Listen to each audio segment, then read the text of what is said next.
Hello friends, हमारे channel topper trick में आपका बहुत बहुत स्वागत है। फ्रेंड्स, आज का हमारा टॉपिक है direct speech into indirect speech.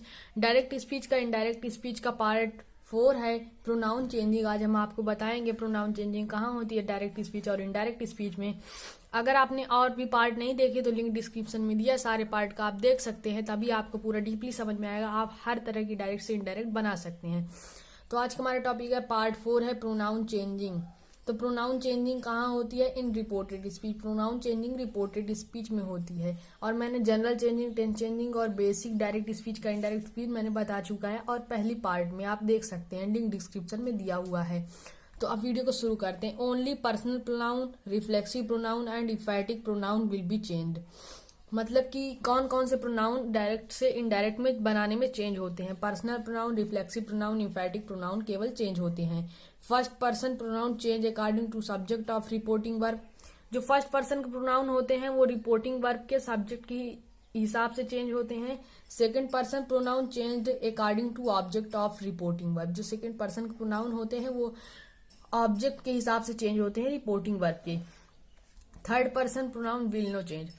Third person के प्रोनाउन में कोई चेंज नहीं होता है। अब एग्जाम्पल के तौर से आपको समझा देते हैं। तो पहला एग्जाम्पल है रचना सेड टू मी। रचना मुझसे कह रही है I am going to market. तो रचना टोल्ड मी हो जाएगा। ये होता है जनरल चेंजिंग। टोल्ड सेड का टोल्ड हो जाता है। दैट लगाएंगे कॉमा कटवाने के लिए।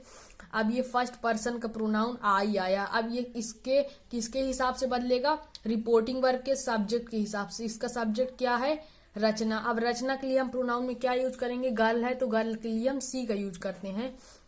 तो यहाँ पे सी हो जाएगा और टेंस चेंज होगा। आई एम है तो यहाँ पे क्या कहते हैं, जैसे आपको मैंने बताया है कि प्रेजेंट कॉन्टिन्यूअस का है तो पास्ट कॉन्टिन्यूअस में चेंज होगा, टेंस चेंजिंग में होता है। तो यहाँ पे वाज हो जाएगा गोइंग टू मार्केट। दूसरा एग्जाम्पल है you said to me I give you prize. तो यू टोल्ड मी हो जाएगा। यहाँ पे टोल्ड लगाएंगे, मी दैट। अब यहाँ पे आई है। आई तो फर्स्ट पर्सन के हिसाब से चेंज होगा। अब यू पहले से ही प्रोनाउन है, ये कोई नाम थोड़ी ना, तो हम यू को सीधा उठाकर यहाँ रख देंगे। सब्जेक्टिव केस में लिखा है, ये सब्जेक्टिव केस में है, सब्जेक्टिव केस की जगह पे हम लिख देंगे यू। और यहाँ पे टेंस चेंज होगा। ये क्या कहते हैं, प्रेजेंट पास्ट इंडिफिनिट टेंस में है तो ये पास्ट परफेक्ट टेंस में चेंज होगा। हैड हेल्पिंग वर्ब लग जाएगी, गिवन थर्ड फॉर्म लग जाएगी गेव की। अब यहाँ पे यू आया। यू क्या कहते हैं, सेकंड पर्सन प्रोनाउन है। अब ये किसके हिसाब से चेंज होगा? तो ये ऑब्जेक्ट के हिसाब से चेंज होगा रिपोर्टिंग वर्ब के। तो ये ऑब्जेक्टिव केस में है यू। तो मी क्या कहते हैं, मी भी ऑब्जेक्टिव केस में, इसका सब्जेक्टिव केस आई होता है, लेकिन यहाँ पे ऑब्जेक्टिव केस में है तो यहाँ पे आई का मी होता है, तो यहाँ पे मी लिख दिया जाएगा। आप प्राइज उसी तरह हम पूरा लिख देंगे। अब तीसरा एग्जाम्पल है Rachna said to her mother you wrote a letter to me. तो रचना टोल्ड हर मदर, यहाँ पे टोल्ड हो जाएगा। दैट लगाएंगे कॉमा हटाने के लिए, सी का यूज करेंगे। अब यहाँ पे आया सेकंड पर्सन का प्रोनाउन। अब ये इसके हिसाब से बदलेगा रिपोर्टिंग वर्ब के ऑब्जेक्ट के हिसाब से। अब हर मदर, मदर तो लड़की है तो उसके लिए हम सी का यूज करेंगे। अब यहाँ पे ये पास्ट इंडिफिनिट में है, पास्ट परफेक्ट में बदलेगा। हैड हेल्पिंग वर्ब लग जाएगी, रिटन थर्ड फॉर्म लग जाएगी, write wrote written a letter. अब यहाँ पे मी आया, first person pronoun. First person का प्रोनाउन सब्जेक्ट के हिसाब से बदलता है। अब सब्जेक्ट यहाँ पे रचना है, रचना के लिए हम सी का यूज करेंगे, लेकिन ये भी सी ये क्या कहते हैं ऑब्जेक्टिव केस में है तो सी का ऑब्जेक्टिव केस हर होता है, तो हम यहाँ पे हर लिखेंगे।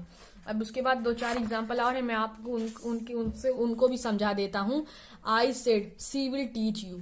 तो आई टोल्ड हिम। अब यहाँ पे हिम कहाँ से आ गया? यहाँ पे ऑब्जेक्ट तो था नहीं, that she would teach him. अब यहाँ पे भी हिम आ गया। अब यहाँ पे सेकंड पर्सन को नाउन आया है तो हमको यहाँ पे ऑब्जेक्ट मानना पड़ेगा। अगर ऑब्जेक्ट नहीं होगा तो ये यू बदलेगा किसके हिसाब से? क्योंकि सेकंड पर्सन को नाउन ऑब्जेक्ट के हिसाब से बदलता है। तो जब यहाँ पे फर्स्ट पर्सन का ऑब्जेक्ट होगा तो हम थर्ड पर्सन का, जब यहाँ पे फर्स्ट पर्सन का सब्जेक्ट होगा तो थर्ड पर्सन का ऑब्जेक्ट मानेंगे। जब यहाँ पे थर्ड पर्सन का सब्जेक्ट होगा तो फर्स्ट पर्सन का ऑब्जेक्ट मानेंगे ऑब्जेक्टिव केस में। तो आपको समझ में आ गया। अगर हम अपने मन में कर लेते, हिम यहाँ ना लिखते, आई सेड कर देते और यहाँ पे हिम कर देते, इसको मन में ही बदल देते तब भी सही है, लेकिन हम लिख करते हैं तो ज्यादा अच्छा होता है। तो आई टोल्ड हिम लगाए, दैट लगाए सी। अब विल का उड होता है टीच और यू इसके हिसाब से बदलेगा हिम यू ऑब्जेक्टिव केस में है तो हिम भी ऑब्जेक्टिव केस में, ये जाके यहाँ लिख जाएगा हिम हो जाएगा। अब 5 एग्जाम्पल है she said to us well you may go now. तो सी टोल्ड अस हो जाएगा। दैट लाइन कॉमा कटाने के लिए जो वेल शब्द आए ये हट जाता है, क्योंकि कुछ ऐसे वर्ड होते हैं जो डायरेक्ट से इनडायरेक्ट बनाते समय हट जाते हैं। जैसे वेल वेल डन, इस तरह के वर्ड होते हैं, हट जाते हैं। अब ये यू आया, यू सेकंड पर्सन प्रोनाउन है, इसके हिसाब से बदलेगा ऑब्जेक्ट के हिसाब से। अब ऑब्जेक्ट अस है, प्लूरल में है तो प्लूरल में हम सब्जेक्ट क्या बनाएंगे, वी, तो यहाँ पे वी हो जाएगा, मे का माइट हो जाता है, गो और नाउ का देन हो जाएगा, क्योंकि चेंजिंग ऑफ नीडेस्ट वर्ड में नाउ का देन हो जाता है। और मैंने पार्ट में बता रखा है, 5-6 पार्ट में आप देख सकते हैं। 6 एग्जाम्पल है, she said, I shall teach you, तो सी टोल्ड मी। अब यहाँ पे थर्ड पर्सन का सब्जेक्ट है और यहाँ पे ऑब्जेक्ट हम फर्स्ट पर्सन का मानेंगे। ऑब्जेक्टिव केस में आई होता है तो हम उसकी ऑब्जेक्टिव केस मी यहाँ लिख देंगे, दैट लगाएंगे। अब ये फर्स्ट पर्सन का सब्जेक्ट आया आई हम इसके हिसाब से बदलेंगे तो यहाँ पे सी हो जाएगा। यहाँ पे सैल आया, इसका शुड होना चाहिए, लेकिन यहाँ पे सी के साथ हमेशा विल का यूज होता है तो हम यहाँ पे वुड लिखेंगे, शुड नहीं लिखेंगे। शुड लिखेंगे तो गलत हो जाएगा। टीच, और ये जो यू आया सेकंड पर्सन का प्रोनाउन है, ऑब्जेक्ट के हिसाब से बदलेगा, इसका ऑब्जेक्टिव केस यहाँ आ जाएगा मी। अब 7 एग्जाम्पल है, Rahul said to his mother you do not like me, तो राहुल टोल्ड हिज मदर हो जाएगा। अब यहाँ पे सॉरी कॉमा लगा दी, यहाँ पे दैट लगेगा, कंजक्शन को हटाने के लिए दैट का यूज करेंगे। अब यहाँ पे यू इसके हिसाब से बदलेगा, मदर सी लड़की है तो सी का यूज करेंगे। और ये प्रेजेंट इंडिफिनिट में तो पास्ट इंडिफिनिट बदलेगा, डिड नॉट लाइक। और यहाँ पे जो मी आया फर्स्ट पर्सन का प्रोनाउन, ये सब्जेक्ट के हिसाब से बदलेगा। रिपोर्टिंग राहुल क्या है, राहुल लड़का है तो उसके लिए हम ही का यूज करेंगे, लेकिन ये ऑब्जेक्टिव केस में तो ही का ऑब्जेक्टिव केस हिम होता है तो यहाँ पे हिम लिखा जाएगा। अब यहाँ पे 8 एग्जाम्पल है, he said to me he do his work himself, तो ही टोल्ड मी दैट लगाएंगे, ही उसी तरह रहेगा, थर्ड पर्सन कोई चेंज नहीं होता। अब यहाँ पे डू है, मतलब कि ये प्रेजेंट इंडिफिनिट टेंस में है तो हम इसको पास्ट इंडिफिनिट बदलेंगे।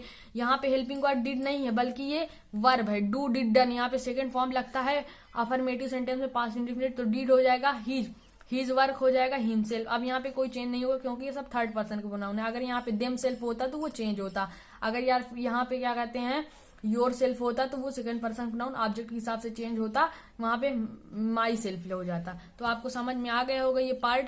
ये था पार्ट 4। अब पार्ट 5 में आपको हम चेंजिंग ऑफ नियरेस्ट वर्ड के बारे में बताएंगे। आप पूरे पार्ट देख लीजिएगा तभी आपको पूरा डीपली समझ में आ जाएगा। तो फ्रेंड्स ये वीडियो आपको कैसा लगा, अगर अच्छा लगा हो तो लाइक शेयर सब्सक्राइब कर देना, क्योंकि यहाँ पे एजुकेशनल वीडियो आती रहती हैं, और बेल आइकन भी प्रेस कर देना ताकि जो वीडियो हम अपलोड करें आपको मिले सबसे पहले।